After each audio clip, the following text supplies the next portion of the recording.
Hey guys, what's going on? My name is Brian and welcome back to the Dupli-Color Garage. Now we also have a complete line of general purpose products for those non-automotive based projects. Primers and general purpose paints, enamels and lacquers. For projects like outdoor furniture, exterior lighting, mailboxes, and even toolboxes like this one here. We want to go through the entire process, strip it down to the bare metal, and then start fresh by cleaning it with our prep products and then priming it with our primers and then top coating with our paint, of course. First things first, we'll get the sander all fired up and get this red paint stripped off.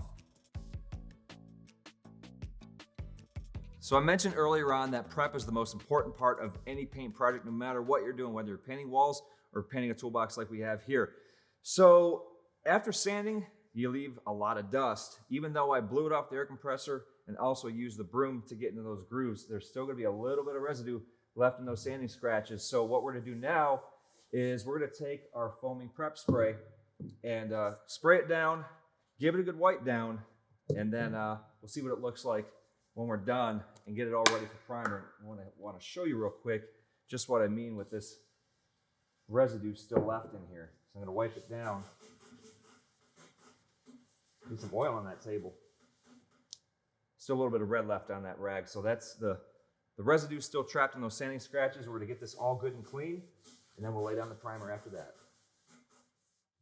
All right, so we are to the point where we have everything sanded, wiped down, and wiped down again, because this thing created a whole lot of dust that was stuck in those little sanding scratches. So we wanna make sure that the surface is perfectly clean, because if there's any dust residue, you're gonna run into bonding issues. And also you might get that little inconsistency in your coverage as well, just because that dust is really starting to come back through. So we're to the best point of this video is prime time. So we are going to be using our sandable primer. We're going to use the gray. That'll give us a good even surface to lay down our next color. Stay tuned what we're going to choose for the color. But one of the most important parts, again, of any paint project is to be protecting yourself. So we'll be putting a mask on. Always be sure you spray in a well-ventilated area. We're gonna turn the fans on here in the garage as well. And now let's lay down some primer.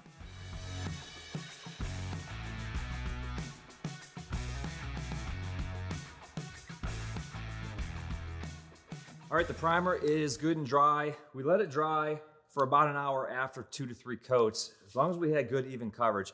I didn't hit, more than about a coat inside there just because it's the inside. So it's wanted to get rid of the red mainly, but the overall toolboxes, 2 to 3 good coats. Like I said, let it dry for an hour. But this is what we're gonna go with, our acrylic enamel. So same deal with this, 2 to 3 good coats or enough for good even coverage.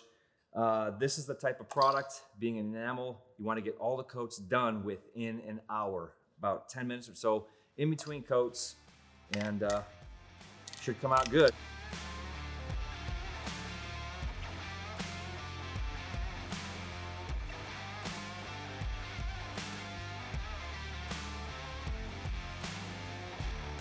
All right, well, this toolbox came out looking fantastic using our Dupli-Color Acrylic Enamel.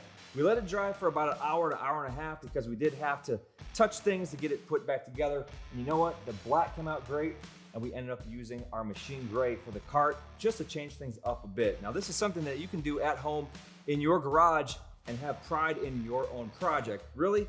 Is it really worth it spending all that money for a brand new toolbox when there's plenty of used ones out there for you to get your hands on? Refinish it just like we did here in the garage.